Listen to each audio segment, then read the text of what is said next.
Bom dia, irmãos, paz seja convosco. Vamos à nossa escola bíblica online. Nós estamos na 87ª aula da nossa escola bíblica online. Parabéns para você que tem nos acompanhado, que chegou até aqui conosco, né? É uma porção grande de aprendizado, de sabedoria, onde Deus tem esclarecido muitas coisas para nós, né? Então, nós vamos hoje à nossa aula, porque a aula passada, Paulo estava falando, nós estamos estudando o livro de Romanos, né? A carta do apóstolo Paulo aos Romanos, e Paulo está falando ali da incredulidade dos judeus, que na verdade ele já explicou que não é falha das promessas, né? Então, ele está explicando que Deus é fiel às suas promessas. Somos nós, né? São os judeus que falham, que não cumprem, ou que acertaram com Deus, né? Andar com Ele, cumprir a sua palavra, obedecer a sua palavra, andar nos caminhos do Senhor. Então, nós precisamos entender isso. Então, Paulo já explicou que não é problema da promessa, e sim deles, né? Pela incredulidade, e ele vai dar continuidade a esse assunto ainda.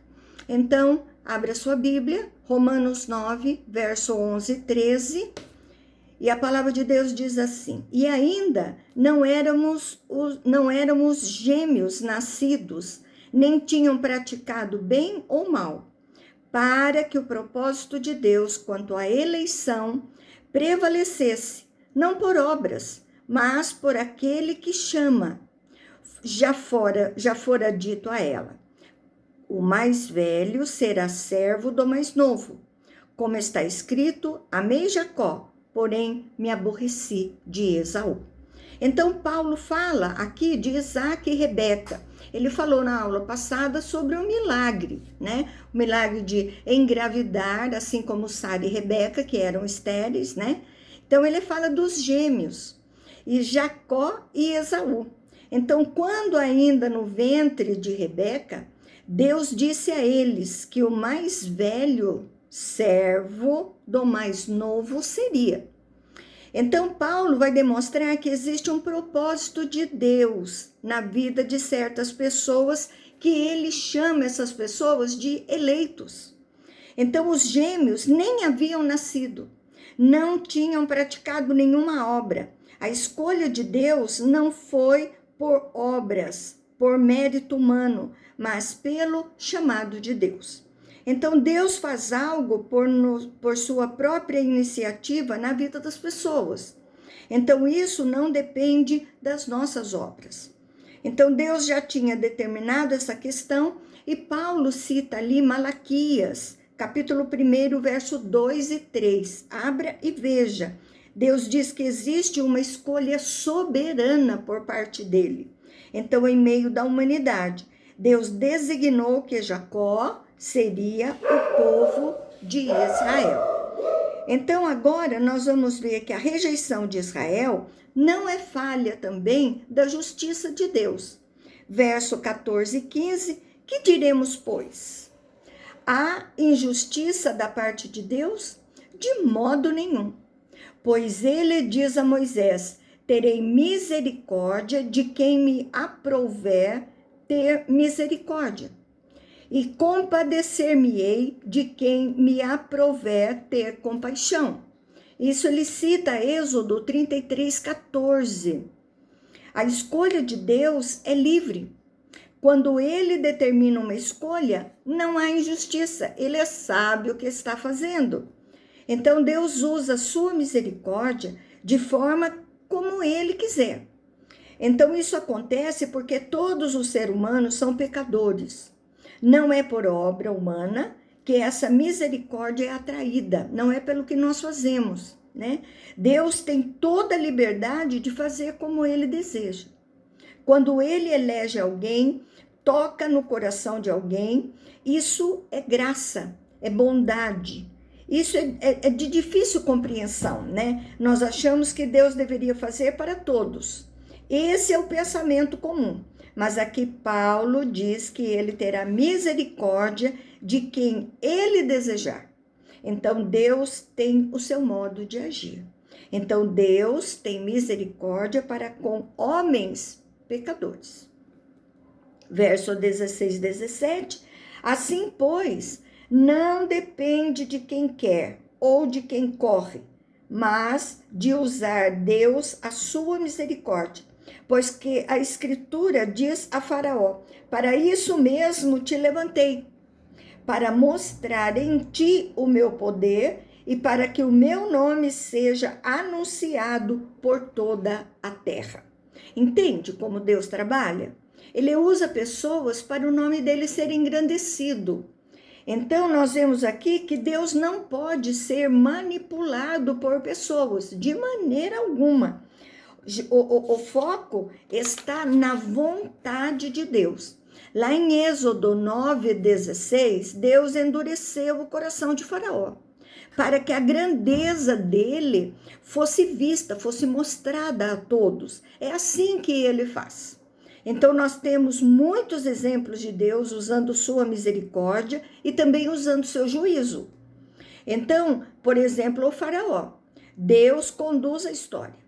Nós temos um Deus todo-poderoso que controla a história de forma soberana e de forma justa, mesmo havendo pessoas tocadas por ele para derramar a sua misericórdia. Pessoas que ele permite continuar andando nos seus maus caminhos para que seus propósitos também sejam alcançados. Então, é difícil entender isso porque a nossa mente ela é limitada. Então, a nossa família, o nosso bairro, nossa cidade, o nosso mundo. Mas Deus tem a história nas suas mãos. Ele tem a capacidade de conduzir e ele faz sempre o melhor, porque sabe para onde a história vai caminhar. Então, a decisão é dele, a misericórdia é dele, a eleição é dele, né? Por quê? Porque ele sabe do que está acontecendo. Ele sabe hoje o porquê você está passando por essa dificuldade. Por quê? Porque ele sabe que se ele te abençoar, você vai abandoná-lo lá na frente. Então, enquanto você não entender que você pode ser assim abençoado e continuar no caminho do Senhor, você vai continuar no mesmo problema. É bem isso resumindo. Verso 18. Logo tem ele misericórdia de quem quer, e também endurece a quem lhe apraz. Então, o foco na misericórdia é que Deus é livre para aplicar ou não em quem desejar, obedecer os seus propósitos. Então, agora, Paulo vai falar da soberania de Deus. Então, verso 19 e 20. Tu, porém, me dirás, de que se queixa ele ainda? Pois quem jamais resistiu à sua vontade? Quem és tu, ó homem, para discutires com Deus? Porventura pode o objeto perguntar a quem o fez? Por que me fizeste assim? Então, Paulo agora fala dos questionamentos que virão, né? Todos nós questionamos Deus. Se você observar a sua vida, a sua maneira de pensar, a sua maneira de agir na hora da dificuldade. Então, Paulo está dizendo, se mesmo a rebelião de pecadores está dentro dos planos de Deus, como Deus pode considerá-los pecadores? Como serão responsáveis por seus pecados, se Deus quem permitiu? Então, Deus podia aplicar a sua misericórdia a todo mundo. Então, todos seriam salvos, fariam a vontade de Deus. Mas se Deus não fez isso, não pode reclamar de nada. Então, o ser humano não é responsável, culpado de rejeitar a Deus. Paulo levanta essa questão. Então, Paulo começa a trabalhar a soberania de Deus. Pode o homem mostrar a Deus o que é certo e o que é justo? Paulo põe aqui Deus no lugar dele e o homem no lugar de Deus. Deus é soberano e o homem é a criatura. Verso 21 e 22, ou não tendo o oleiro direito sobre a massa, para do mesmo barro fazer um vaso para honra e outro para desonra? Que diremos, pois, se Deus, querendo mostrar a sua ira e dar a conhecer o seu poder, suportou com muita longanimidade os vasos de ira, preparados para a perdição? Então, o oleiro é aquele que faz o vaso. Massa é o ser humano caído, pecador. O oleiro aqui representa Deus, aquele que faz os vasos, e tem todo o direito de aplicar nesse ser humano a misericórdia. Tem todo o direito de trazer as pessoas para a honra. E também tem o direito de permitir que pessoas permaneçam na desonra. Então, Deus tem a soberania. Deus tem a soberania, tem regras para a honra e para permanecer na desonra. Israel rejeitou o Messias, por exemplo, e outra parte acolheu o Messias. Então foram para a honra. E quem anda na presença de Deus, anda para honra. Então a longanimidade, que diz aqui, longanimidade quer dizer paciência, né? Paulo diz que Deus está sendo bondoso, paciencioso, né? Porque poderia destruir os que rejeitam. Mas Deus ainda o suporta, porque também tem planos na vida deles, né? Então é bem gostoso ouvir isso, né? Mesmo pecadores, mesmo errados, Deus tem planos para nós. Verso 23 e 24, a fim de que também desse a conhecer as riquezas da sua glória, em vasos de misericórdia, que para a glória preparou de antemão, os quais somos nós, a quem também chamou, não só entre os judeus, mas também entre os gentios. Então Deus tem objetivos, e esses dois tipos de pessoas são necessários para serem reconhecidos, os vasos de misericórdia. O que nós diremos se Deus quis fazer exatamente desse jeito? Vamos questionar a soberania de Deus? Claro que não. Nós, que somos vasos de misericórdia neste mundo, vamos fazer um contraste com os que rejeitaram o Senhor. Então, eles não foram chamados. Deus vai usar esses servos, cada um que creu, para manifestar a sua glória. Então, nós cremos, vamos passar por dificuldade. Por quê? Porque através da nossa luta, nós teremos a vitória, porque permanecemos em Deus, o Senhor tem misericórdia de nós e nos dará a vitória. E aqueles que rejeitaram o Senhor, eles vão crer, vão ver a nossa vitória. Então, pode ser que mudem, né? Então, dentro de tudo que está acontecendo, Paulo trabalha aqui duas questões. Primeiro, a soberania de Deus. Já vimos que Deus é soberano e ele tem toda a liberdade da aplicação da sua misericórdia, das suas escolhas, da realização dos seus planos, da maneira que ele quer. Então, a vida de quem ele quer, ele elege e ele chama pessoas. Segundo, a responsabilidade humana.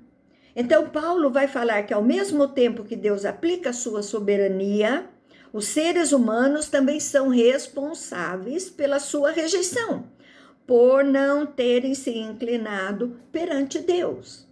Então, tudo isso são verdades, mas sem lógica humana. Não conseguimos alcançar.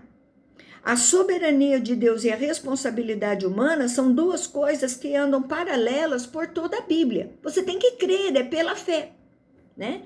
Então, Deus, quando condena pessoas, é porque elas pecaram e, ao mesmo tempo, temos a soberania de Deus que mostra que ele escolheu pessoas e que não escolheu outras. Então, é a predestinação versus a presciência. Isso não importa. O que importa é que a soberania de Deus e a responsabilidade humana andam juntos, sim, andam em paralelo.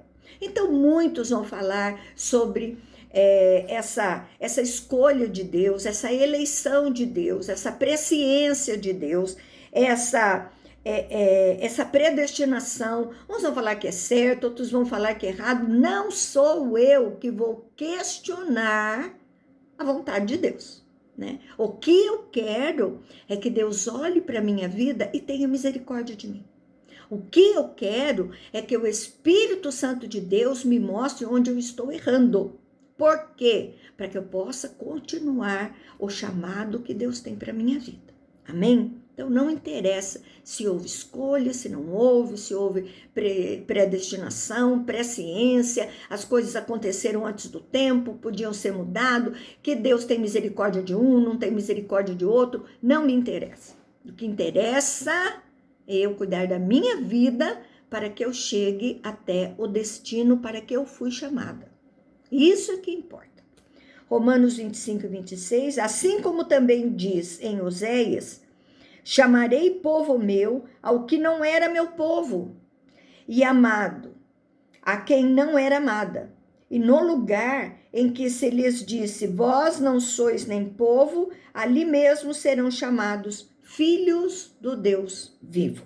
Então ele está falando de Oséias, capítulo 1, verso 10, e capítulo 2, verso 23.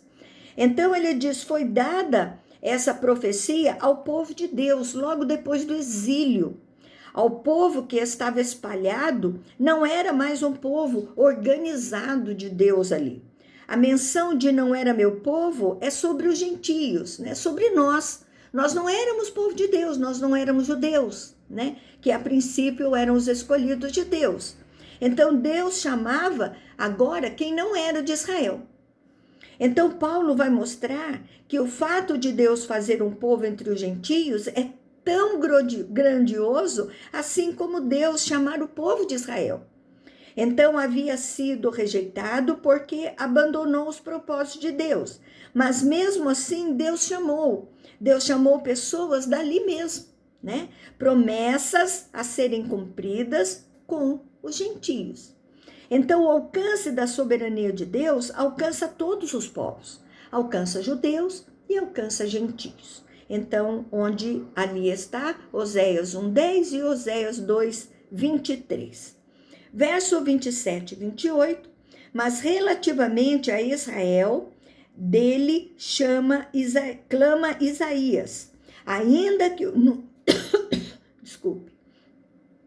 Ainda que o número dos filhos de Israel seja como a areia do mar, o remanescente é que será salvo, porque o Senhor cumprirá a sua palavra sobre a terra, cabalmente e em breve. Então, Paulo volta a Israel. Então, ele está usando Isaías 10, 22, 23. Aqueles que pensavam que só nascer em Israel já era garantia automática de que seriam salvos, ele diz que o remanescente, uma parte menor, será salva. Aqui diz que Deus não prometeu salvação universal a Israel, mas a parte fiel é o remanescente. Então Deus vai cumprir sua promessa sobre o seu povo, e que salvação não será para todo mundo, e nem será automática. Nasci judeu, já sou salvo. Não. Então, existem muitas linhas teológicas dizendo que todas as pessoas serão salvos, né? Esse é o universalismo, isso não existe. O amor de Deus vai se estender sobre todos os povos e serão salvos. Não, a Bíblia não diz isso. Não é isso que a Bíblia diz. O remanescente será salvo. É uma pequena parte. O Israel que vai ser salvo é aquele que Deus chamou, que creu, regenerado, não apenas o de carne, que nasceu judeu. Então é pela fé. Verso 29, como Isaías já disse, se o Senhor dos Exércitos não nos tivesse deixado descendência, ter-nos-íamos tornado como Sodoma e semelhantes a Gomorra. Está em Isaías 1:9. Então, Deus não permitiu que Israel fosse totalmente destruída pelos assírios no tempo dos reis, lá no Antigo Testamento. Então se afastaram de Deus, que permitiu os inimigos se achegassem. Então nós vemos ali o Reino Norte. Deixou pessoas que continuariam esse povo. E como diz a promessa em Isaías 1,19, Sodoma e Gomorra foram totalmente destruídos. A ação de Deus fez a manutenção do seu povo por causa da promessa. Exterminou aquele povo pecador. Então, agora, nós vamos ver o apóstolo Paulo falando de Israel. Ele é responsável pela sua regeneração, pela rejeição. Então, Romanos 30, 31, que diremos, pois? Que os gentios não buscavam a justificação, vieram a alcançá-la, todavia a que decorre da fé, e Israel, que buscava a lei da justiça, não chegou a atingir essa lei. Então, Paulo vai ensinar dizendo que Israel é o próprio responsável pela rejeição.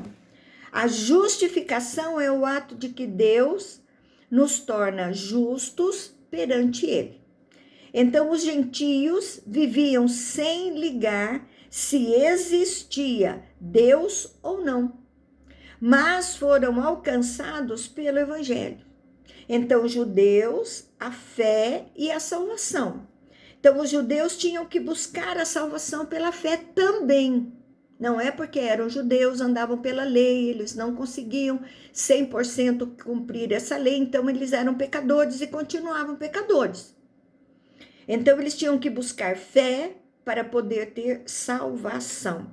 E esse caminho, mas tentaram buscar salvação pela lei e pelas obras. Então, nada disso eles conseguiam chegar.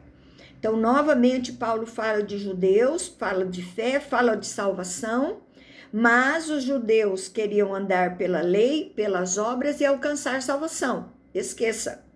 Então, buscavam através da prática da lei a salvação, e os judeus. Isso não era possível. Mas os gentios, quando tiveram o evangelho pregado a eles, eles creram, então foram salvos. Então nós temos agora os gentios, pela fé, eles alcançaram a salvação. Então, por buscar a salvação por lei e obras, eles eram responsáveis, ao mesmo tempo que Deus escolheu. Então ele os culpa e coloca sobre eles a responsabilidade da rejeição.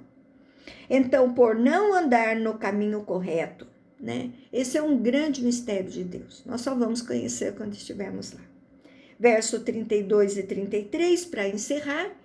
Por quê? Por que não decorreu da fé, e sim como que das obras? Tropeçaram na pedra de tropeço e rocha de escândalo, e aquele que nela crê não será confundido. Então, não veio de onde tinha que vir, da fé. A sua rejeição se baseou justamente em não ter fé. Quiseram andar somente nas obras. Então, ele fala de Sião, é Jerusalém. Isaías 8:14 e 28:16. Fala da rocha, como Jesus, os judeus tropeçaram em Jesus Cristo. Por que tropeçaram? Porque não creram em Jesus. Esteve com eles, andou com eles e eles não acreditaram. Jesus pode ser tropeço para alguns, mas salvação para outros. Então, aquele que nele crê, ele é a rocha, ele é a pedra. Então, Paulo termina dizendo que os judeus, nessa época, tropeçaram em Jesus, porque o rejeitaram. Então, Paulo demonstra a soberania de Deus e a responsabilidade do ser humano em suas próprias escolhas. Amém? Então, tivemos aqui uma explicação de Paulo de eleição, preleção, presciência, predestinação. Tivemos ali uma explicação de Paulo, espero que você tenha entendido, mas não se preocupe com isso, isso não vai mudar a sua salvação. Você tem que andar em Jesus, você tem que crer em Jesus e obedecer a Jesus. Amém?